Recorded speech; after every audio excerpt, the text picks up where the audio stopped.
Welcome. In front of me is a Samsung Galaxy Note 9 and I'll show you how to enter the boot mode. So to get started we'll need to power off the device using the power key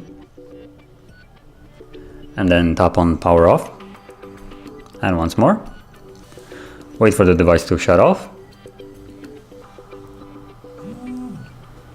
Now once you hear the vibration it means that it has fully shut off, and now we will hold power key and volume up together.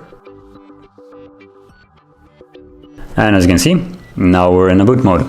From here we'll use volume up to navigate, like so, and volume down to confirm.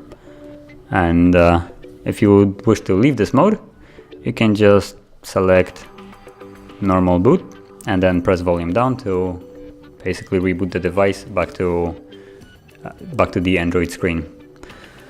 So I'm just gonna tap it and wait for the phone to reboot. Now, if you found this video helpful, don't forget to hit like, subscribe, and thank you for watching.